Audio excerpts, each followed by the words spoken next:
friends, welcome to Kani Unique Vlogs. So இன்னைக்கு வந்து ரொம்ப ஒரு சூப்பரான ஒரு ஸ்பெஷலான vlog தான் பார்க்க போறோம். நீங்க thumbnail பார்த்தே கண்டுபிடிச்சிருப்பீங்க. இன்னைக்கு எங்க அம்மாக்கு பர்த்டே. ஸோ லாஸ்ட் இயர் வந்து நம்ம வந்து நல்லா செலிப்ரேட் பண்ணியிருந்தோம். அந்த வீடியோ வந்து பார்க்காதவங்க போய் பாருங்க. என்னமோ இப்போ தான் செலிப்ரேட் பண்ண மாதிரி இருக்குது. அதுக்குள்ளே 1 year ஆயிடுச்சு. ஸோ இன்னைக்கு வந்து எங்கள் அம்மாவுக்கு பர்த்டே பண்ணி செலிப்ரேட் பண்ணி நான் உங்களுக்கு வந்து சர்ப்ரைஸ் பண்ண போகிறோம்.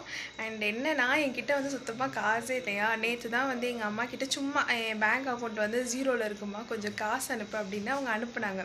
இன்றைக்கி வந்து ஒரு ஈவினிங்காக 5 மணிக்கு மேலே வந்து இப்போ வேலைக்கு போகும்போது சொல்கிறாங்க, நீ நேற்று காசு கேட்கும்போது கூட நீ ஏதோ ஒன்று சர்ப்ரைஸ் பண்ணுவேன்னு நினச்ச, பார்த்தா ஒன்றும் பண்ணல அப்படின்னாங்க. ஆனால் இதுக்கப்புறமா தான் அவங்களுக்கு சர்ப்ரைஸ் இருக்குன்னு அவங்களுக்கு தெரியாது. ஸோ அவங்க வந்து வேலையெல்லாம் முடிச்சுட்டு வர கொஞ்சம் இன்றைக்கி டைம் ஆகுன்னு வேறு சொல்லிட்டாங்க. ஒரு 8:30க்கு மேலே தான் வந்து வருவாங்க. ஸோ அதுக்கப்புறமா தான் நம்ம வந்து கேக் கட் பண்ண போகிறோம். அண்டு மெயினாக வந்து அவங்களுக்கு வந்து ஒரு கிஃப்ட்டு தான் இதுக்கப்புறமா தான் நான் போய் வாங்க போகிறேன். இப்போ டைம் தெரியுது அவங்களுக்கு, டைம் வந்து 6:30க்கு மேலே ஆயிடுச்சு. ஸோ ஃபர்ஸ்ட் வந்து கோவிலுக்கு போயிட்டு அதுக்கப்புறமா வந்து கிஃப்ட்டு வாங்க போகிறேன். இவ்வளோதான். நான் வந்து பெருசாலாம் நான் எதுவுமே பண்ணல. சும்மா இன்றைக்கி வந்து ஒரு பஃப் மாதிரி ட்ரை பண்ணேன்னா, ஆனால் இது எனக்கு என்னமோ செட் ஆகலையோன்னு தோணுது. பட் ஓகே, ஏன்னா ஆல்ரெடி டைம் ஆகிடுச்சு கோவிலுக்கு போகிறதுக்கு. ஸோ கோவிலுக்கு போயிட்டு வந்து கேக்கு வாங்கி வச்சுட்டு அதுக்கப்புறம் போயிட்டு கிஃப்ட் வாங்கணும். ஸோ இதுதான் இன்றைக்கி வந்து வீடியோ வந்து முழுசாக பாருங்கள். அண்ட் வீடியோ பிடிச்சிருந்துச்சின்னா மறக்காமல் வந்து லைக் பண்ணிக்கோங்க. வீடியோக்குள்ளே போகலாம். ஸோ ஃப்ரெண்ட்ஸ், நான் வந்து கோவிலுக்கெல்லாம் போயிட்டு எங்கள் அம்மா பேரில் வந்து அர்ச்சனைலாம் பண்ணிவிட்டு வீட்டுக்கு வந்துட்டேன். அதுக்கப்புறம் திருப்பி வந்து நான் கேக் வந்து வாங்குறதுக்காக போனேன். ஆக்சுவலி நான் நேற்றே வந்து ஆர்டர் கொடுத்துட்டேன். நான் நெக்ஸ்ட் டே வந்து 6 மணிக்கு வந்து வாங்கிக்கிறேன்ட்டு. நான் கோவிலுக்கெல்லாம் போயிட்டு வர்றதுக்கே வந்து டைம் ஆகிடுச்சு. நான் வந்து ஒரு 7 மணிக்கு நான் வந்து கடைக்கு போனால் அவங்க வந்து ரெஸ்பான்ஸ் பண்ணுறதுக்கே ஒரு 10 நிமிஷம் நிற்க வச்சாங்க. திருப்பி வந்து இல்லைங்க, கேக் வந்து இன்னும் கொஞ்சம் ரெடி ஆகணும் அப்படின்ட்டு அதுக்கு இன்னும் ஒரு 10 நிமிஷம் வெயிட் பண்ண வச்சு எனக்கு செம்ம கடுப்பாயிடுச்சு. கிட்டத்தட்ட ஒரு 20 நிமிஷம் வந்து நான் கேக்குக்காகவே வெயிட் பண்ணேன். ஏன்னா அவங்க வந்து அந்த டிசைன்லாம் பண்ணேன், அந்த நட்ஸ் எல்லாம் ஊட்டுறதுக்கு வந்து டைம் ஆகிடுச்சான். ஸோ பரவாயில்ல, இருந்தாலும் ஓகே தான். ஆனால் ஒரு மாதிரி லைட்டாக கடுப்பாக இருக்குது இவ்வளோ நேரம் வெயிட் பண்ணது.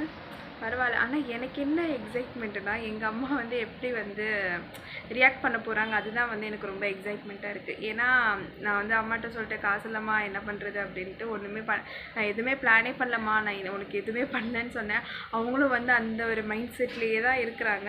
ஸோ இதுக்கப்புறமா தான் நம்ம வந்து அவங்க சர்ப்ரைஸே பண்ண போகிறோம். ஸோ இதுக்கப்புறம் வந்து நெக்ஸ்ட் என்ன நடக்குதுன்னு காமிக்கிறேன். அண்ட் மெயின் நாளைக்கு வந்து எனக்கு எக்ஸாம், அதுவும் செமஸ்டர் எக்ஸாமு. நாளைக்கு வந்து தியரி சப்ஜெக்ட் தான். நான் இன்னும் படிக்கவே இல்லை, கொஞ்சம் தான் படித்தேன். எப்படி சொல்கிறது, 4 மாதத்தில் முடிக்க வேண்டிய சிலபஸை 2 நாளில் எப்படி முடிக்க முடியாது இல்லையா. ஸோ அதுதான் உட்காந்து நானும் முக்கி மோதுறேன், படிக்கிறேன், ஒன்றுமே பண்ண முடியல. பட் இருந்தாலும் படித்து முடிச்சிடுவேன். நைட்டு விடிய தூங்காமல் இருந்தாவாச்சும் நம்ம படித்து முடிச்சிடணும். அண்டு சரி, ஓகே, நான் வந்து இதுக்கப்புறம் காமிக்கிறேன் நெக்ஸ்ட். ஆனால் சீரியஸாக சொல்கிறேன், எனக்கு நடந்தது யாருக்கும் நடக்கக்கூடாது. நான் சர்ப்ரைஸ் பண்ணலான்ட்டு கேக்கை ஃப்ரிட்ஜில் வாங்கி வச்சா, நான் இத்தனைக்கும் தெரியாத மாதிரி அவ்வளோ அழகாக கவர்லாம் போட்டு இந்த கொத்தமல்லி கவராக அதெல்லாம் வச்சு நான் மறைச்சி வச்சா, வந்த உடனே ஃப்ரிட்ஜை ஓப்பன் பண்ணி பார்த்துட்டு கண்டுபிடிச்சிட்டாங்க. எனக்கு அப்படியே நான் எவ்வளோ ஒரு எக்ஸைட்மெண்ட்டோடு இருந்தேன் தெரியுமா. நம்ம அப்படியே கேட்கலாம் வெட்டலாம் சர்ப்ரைஸ் பண்ணலான்ட்டு பார்த்தா புஷ்ஷுன்னு போயிடுச்சு. இட்ஸ் ஓகே, இருந்தாலும் வந்து கிஃப்ட் நம்மக்கிட்ட இருக்குது. ஸோ வந்து அவங்க கண்டிப்பாக கிஃப்ட்டு வந்து அவங்க எதிர்பார்த்துருக்க மாட்டாங்க. அதுவும் நான் ஒரு கிஃப்ட்டு கொடுக்குறேன். ஸோ வந்து நீங்களும் அதை எதிர்பார்த்துருக்க மாட்டீங்க. இது நீங்கள் வந்து அதை பார்த்த உடனே இன்னும் இதை கிஃப்ட்டு கொடுக்குறோம் அந்த ரேஞ்சுக்கு வந்து நீங்கள் யோசிப்பீங்க. ஸோ அந்த கிஃப்ட்டு தான் இப்போ நம்மளுக்கு வந்து இருக்கிற ஒரு பெரிய சர்ப்ரைஸு. நான் அதை நம்பி தான் இருக்கேன். Happy birthday to you, happy birthday to you, happy birthday dear Amma, happy birthday to you, may God bless to you, may God bless to you. எனக்கு புரிய வேணாம். என்னடி கத்தி செல்லண்டி நீங்க கத்தியால இருவா. Happy birthday. एक्चुअली இந்த சர்ப்ரைஸ் ஆன ஒரு சர்ப்ரைஸ் இருக்கு. கெஸ் பண்ணுங்க உள்ள என்ன இருக்குன்னு. போடவே அப்பா கரெக்ட்டா கண்டுபிடிச்சிட்டங்க ஆன்ட்டி. அதுதான் தப்பு.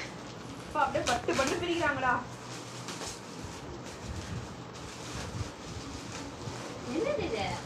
கெஸ். உனக்கா? ஆ இல்லை எங்கள் ஆயாக்கு.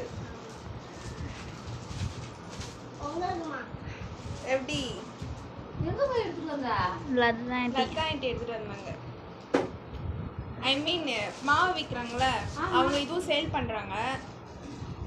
எப்படி? சூப்பரா பிடிச்சிருக்கா? 3 கலருமே நல்லா இருக்கு. எனக்கு ரெண்டு தான் பிடிச்சிருக்கு எல்லா கலர்.